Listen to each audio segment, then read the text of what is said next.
There are currently over 2,800 children held in custody in England and Wales. In 2006, 126,000 children were convicted in court. We're criminalising more and more children and young people. The numbers in custody, to take the deep end of the criminal justice system, has doubled in the last 15 years.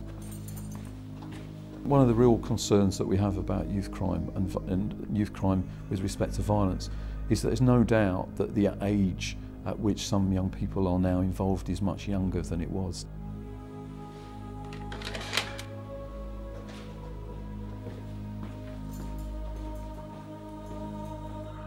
If we are to prevent ever younger children entering the youth justice system, then many believe that schools have to play an increasingly important role. One of the key areas that some are addressing is the use of exclusion in dealing with unacceptable behaviour. If a child attending a secondary school is permanently excluded from the school, the likelihood of them offending and getting into trouble with the law is increased by 2 to 3 to 4 times.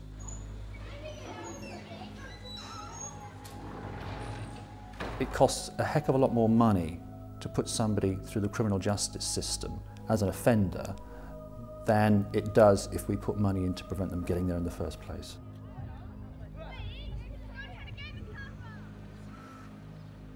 At Brislington Enterprise College in Bristol, they're trying to reduce the number of exclusions. And they're doing so by using restorative justice, a scheme that's been adopted by a number of schools across the country. But it wasn't a nice experience. It was quite a vicious attack, I felt. And I suppose it affected me in as much as I've lived with somebody who's had a head injury. So seeing that lad on the floor being, attacked like that made me feel, this could be bad. PC Keith Hobden is Brislington Safer Schools police officer, and he was one of the first officers in Bristol to be trained in the use of restorative justice. I see the role as predominantly trying to keep youngsters out of the criminal justice system rather than putting them into it and working with them to try and achieve that. Kenny, I need to speak to you. You can walk with me a minute. Very soon after I joined the college, I was actually trained in the use of restorative justice, and that was seen as quite a way forward in actually bringing victims and offenders together, and actually empowers the victim much more on what the outcome of any given incident is. The pilot scheme is using restorative justice as a way of dealing with young people who commit minor offences. We found in recent years that there's been generally a reduction in crime, but the number of young people coming into the criminal justice system has increased in some areas by up to 50%. Now that has meant that we're obviously criminalising a lot more young people for very minor offences, probably brought about mostly by the police drive for performance, quite rightly so. They're here to detect crime. But for some young people, going into the criminal justice system might not be the best outcome. This pilot scheme is different from other initiatives around the country.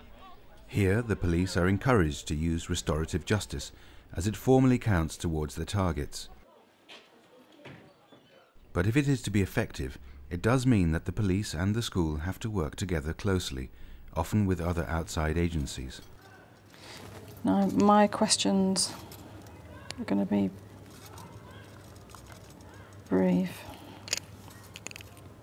Who's been affected? Restorative Justice in Schools was a pilot project run in 2002 to 2004. It was based on the research that had been undertaken between the link between youth crime and exclusion. It specifically looked at young people being more likely to commit crime if they'd been excluded from school.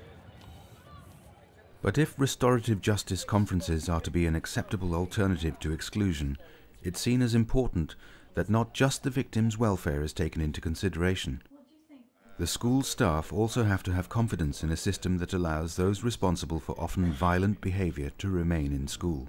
We're a year in to the pilot, and I think the impact of restorative approach has been quite significant within the college.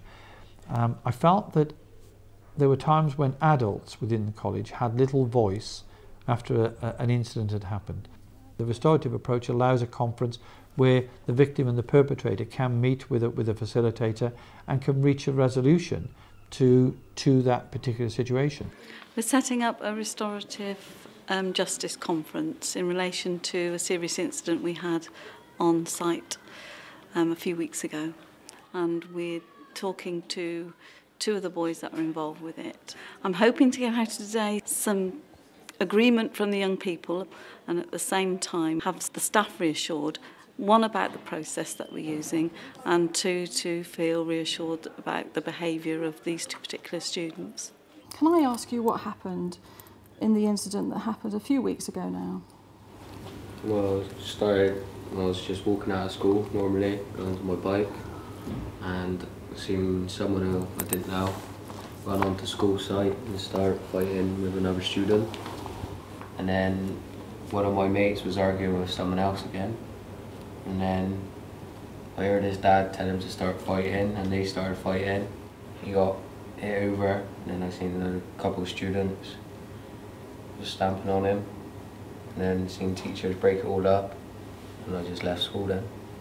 Who do you think has been affected by what happened? The student that got attacked and the teachers that witnessed it. Mm-hmm. And who do you think's been affected by what happened? These people. Anybody else? Maybe year 7. Do you know why? Because they should be looking up to us and copying what we do, and not doing what we've done. Mm-hmm. Jane, can I ask you, first of all, when did you first realise what was happening?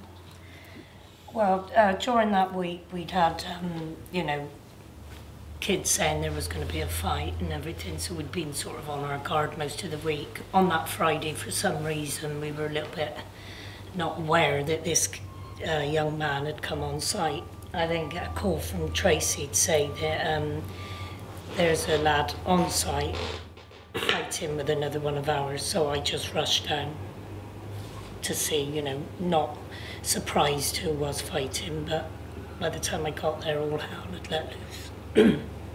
Another lad had then managed to get himself onto the floor, and that's when I really became concerned. And it was just Tracy and I sort of, I think Di was, you know, with the others fighting. Tracy and I were obviously concerned for the one that was on the floor being kicked. By then, Keith had, came along and already had one of the lads sort of held on to him. I felt, you know, that we weren't in control at that time. I was over in a different part of the school actually, so I heard Jane's radio communication come across, and it was the most panicky probably that I've heard her be on the radio, so I obviously knew it was something a bit more serious than what it would normally be. So I kind of got over there as fast as I could then once I realised that that was the situation. If you can have a fight, but not all start piling in and kicking, you know, and they're nice kids, and, you know, if nice kids can do it, I don't know what the bad boys are going to end up doing. The next part of the process is to look at what can be done to make things better once the harm has been caused. How you all reacted for nothing, really, was it? What was it for? I don't know, nothing. It wasn't even your row, was it, really? You just got involved. You know, you felt so incensed about nothing. You know, if you were out somewhere and somebody done something to you, I don't know how you're going to react. You know, it's going to get worse, I would say. I mean, I'm speaking from experience. You know, I've gone into a hospital with my son with the bottle still in his face, and it still upsets me now. What do you think could stop this happening again? Well, just don't get involved with anything that don't, you know, concern you. I believe it's important for people to come together and to hear the effect that it has on other people, you know, what the effect of your actions has and the consequences that follow. It's also important for the person who's been harmed to perhaps put a face to the harm, to see that that person is someone who another day might not have committed that harm or done that harm to them, and they actually want to know why. I mean, I think that's the most commonest question. Why did that happen to me? Everybody has their trigger point for kicking off, if you like, but that was an extremely low trigger point on that day for how high it then escalated, and it's perhaps sort of just trying to assess in your own characters as to why it should be that low and what you could do about that. As I said, I've lived with somebody with a head injury. I don't want to go on about that, but it does affect people's lives for the rest of their lives. And I really wouldn't want that to happen to you. You're young, you've got your whole life in front of you. Look after it. The agreement will be written up and everyone will have the opportunity to sign it and to have a copy. It'll be to the things that you know, people have suggested as outcomes, you know, thinking and perhaps getting support with trigger points. Agencies running restorative justice conferences claim that over 90% reach satisfactory, lasting agreements. I was nervous, but I'm glad I've done it now, because I think at least one of the boys took some of it on board. So, yeah, and I would do it again if I was asked. They were probably quite shocked at how we felt, because we've never spoke about it since that day. And they probably didn't realise we felt like it, or they probably didn't realise I felt like it. They probably just thought, oh, you know, Jane's used to that sort of thing. But, you know, I don't think they see that. They don't realise, you know, you're here working and then you go home. You know, I've seen, like I said, one, you know, quite badly injured and one be put in prison. So they don't realise it. That is, you know, that's where they're going to end up if it don't stop. Daunting, but I would do it again. You would? Oh, good. I would do it again now I've done it, but before I did it, I thought, what have I... Restorative justice would appear to be one way of reducing the numbers of children being drawn into the criminal justice system. However, it's not always the answer. Sometimes young people do slip through the net, their behaviour leading to them being involved in criminal activity. But even late intervention can still deliver results. PC Keith Hobden has been working with Ebony. She is now re-established in school, but just a few months ago things looked very bleak for her. She was mischievous when she was little, but she was always happy and she's very loving as well. And then she started getting into trouble. Just come in one day from work and I had a phone call from a teacher to say that Ebony's been excluded. I'm not sure if it was for fighting this time or if it was for something else, but she got excluded, I think, for about 14 days, and that was the first time. And then she went back fine after that time, and then a couple of weeks or a few months down the line, another phone call to say she's been excluded again for something again, totally different. And that's when it all happened. It's just, everything went out the window, you know. When the police come, because they come to arrest her because she'd been out, like, obviously fighting, so they come and arrested her and took her to the local police station. Well, then she was put onto bail, and we had to talk to this youth worker, I think he was, can't remember what his name was. But he sort of helped us as well, because I explained to him that she was working with this police officer called Keith, and she also goes to anger management, Ebony, because she gets very angry, you know. And he sort of helped us a bit as well, so then he got onto the school as well and explained to him what was going on outside school. So it sort of worked together as well, if you know what I mean. But I think maybe that's what sort of made it kick in a little bit, is just like being actually in the police cells and, you know, going through all the, like, writing all your things, taking your fingerprints and her DNA. I think maybe that sort of changed her mind, made her think, oh, don't really want to go down there, you know. So it might have frightened her a little bit. I hope it did, actually, because I didn't want her to go back down that road again either. When I went to see the headmaster on a day, whether they decide to sort of take you back, you have a little meeting. And he said on the condition that she works with Keith, and Keith's offered to work with Ebony, they'd try again with her. So then Keith stepped in and sort of changed everything around. You know, he's got onto this Wills project, and then Obviously they watch videos about taking drugs and smoking, drinking, and like, you know, rights from wrongs and things, and it just totally changed her from like about 2 weeks into it. She's just a totally different person altogether. And now she's back, well, not properly back, but she's, you know, nearly there. I'm not saying that she's perfect, she probably ain't, but she's definitely changed back into her normal self again.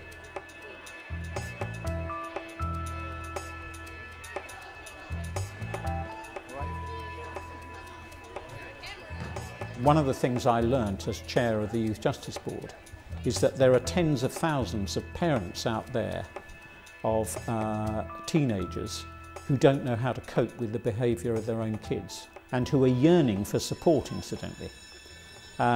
This is difficult, and the schools are going to need resources for this, but that's the principal reason why we're increasingly looking to the school to try and fill a gap. And I think often when you've got problems in areas, it's the school that provides that socialising aspect to a young person's growing up that may be absent. And as I say, particularly at a time when some families are under pressure, that the school provides that stability.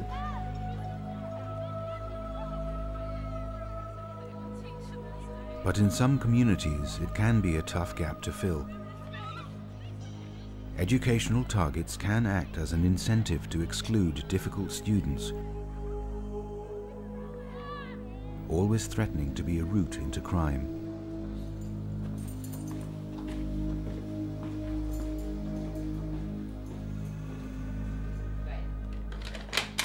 If the schools, as a result of their overemphasis upon academic achievement, exclude kids who are bringing their numbers down, then what you're sponsoring is a slow-burning civil war, because excluded kids are more likely to commit further offences. So we've got to reward schools for dealing with, as I use the phrase, for consuming their own smoke. That the stuff that is being generated in their neighbourhood and within the school, of dealing with it in situ, where it's happening. And teachers are very important to be part of that. And it may involve putting in a social worker attached to the school. It may involve putting in a police officer, making what we now call a Safer Schools Partnership, where a police officer becomes part of the authority team of the teaching team. Woodside High School in Haringey, North London, is one of the schools taking part in the Safer Schools Partnership. PC Velda Ewan is attached to the school. She believes it's never too early to identify potentially criminal behaviour, even pointing out to pupils that some of the things they do would not be acceptable beyond the school gates. We talk about name calling. They come up and say, "Miss, I'm being bullied." And I say, "I don't know what bullying means. What is bullying?" "Well, they pushed me." I say, "Oh, you were assaulted." "Oh, well, they keep phoning me, hanging up and saying things to me. They're bullying me." "I don't understand what bullying is. Do you mean you're being harassed? Someone's breaking the law under the harassment." And then, you know, when we sit down and I say, you know, when you do that, when you phone her up and say awful things on the phone, you can be arrested for that. "Well, no, miss, we've only had a row." "Yes, you can, because this is what you're actually doing." Generally, when we're talking about safe school partnerships, it's about letting young people know that there is no difference in terms of justice and the application of the law between school life and life out on the streets. If you're out on the street and you have a certain behaviour, you might be liable to be arrested and prosecuted and dealt with. And why should it be different in schools? That's the message we seek to send, is that there cannot be a dual system of justice that takes place. You can't get away with things inside school just because you're inside school. Having a police officer based at the school is seen as not only helping the pupils to understand about crime, it also helps enable the staff to reduce bad behaviour. I've been here since January 2006, and when I arrived I came into a school that was really in chaos. The children had taken over the corridors, if you like, and what we had to do was first of all bring back the control of the school to the adults within the school. Within a school you have a space where they can learn what is acceptable and what's not acceptable. And this is certainly where our school-based policewoman has been absolutely superb, because she can take the children through what are the outcomes of poor behaviour, and she can explain to them that had this behaviour developed outside of school, these would be the outcomes. What are you doing? Hey, what are you doing here? What's it up, miss? Well, where are you meant to go then? Oh, so I almost got in a fight, so I walked up. So why don't you go somewhere you should be, rather than get yourself in trouble here? Hey, listen, like, where else? Well, you have to go remove or LSU or Delroy. The whole essence of Safer School Partnerships is about being there. You can't hope to fully understand and be effective in your relationship with schools unless you're spending time in the schools frequently, and knowing who you can call on to intervene and prevent an incident escalating potentially into violence is key to the role. Where should you be? Where should you be? I'm going this way now. Well, why are you standing there? I'm going this way to that. Huh? I'm going that way to that. This way. Well, go on then. What's going on? Oh, yeah. The benefit of the Safer Schools partnership is that it goes beyond the school gate and allows the police officer to maintain the respect of the pupils even once they've left.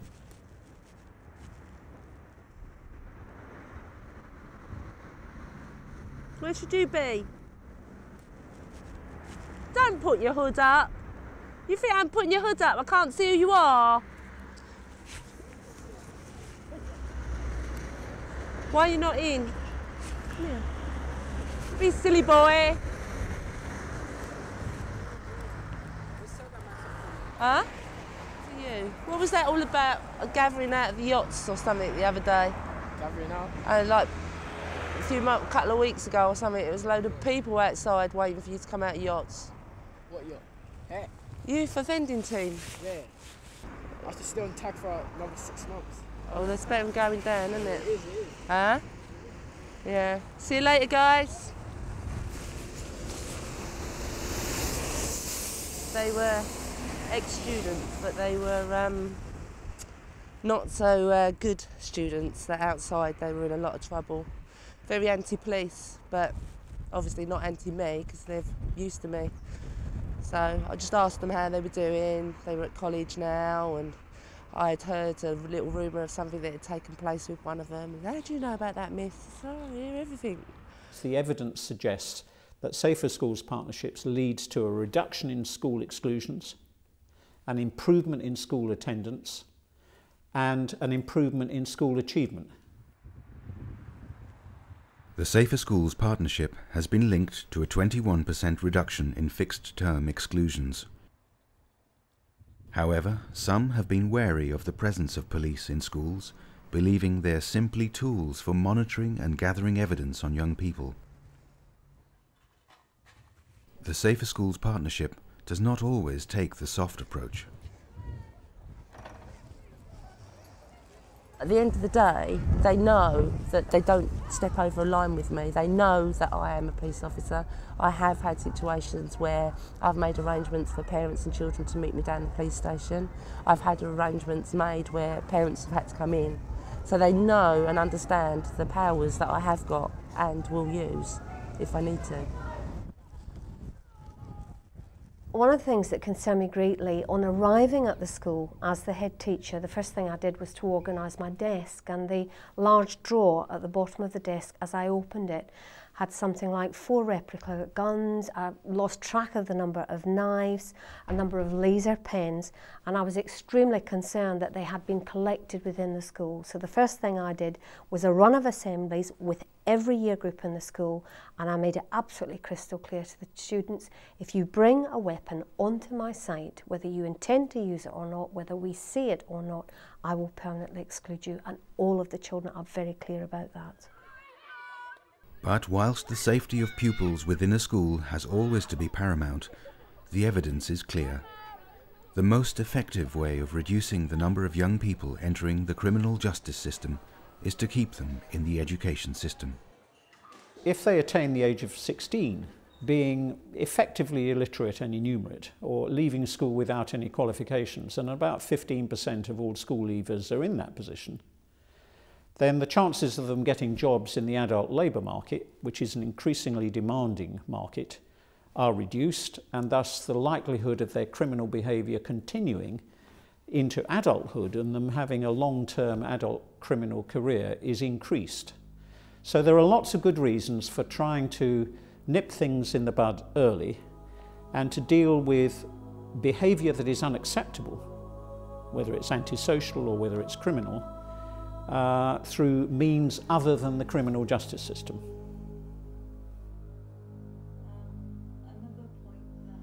If you talk to people out there, they think community punishment, restorative justice is a soft option.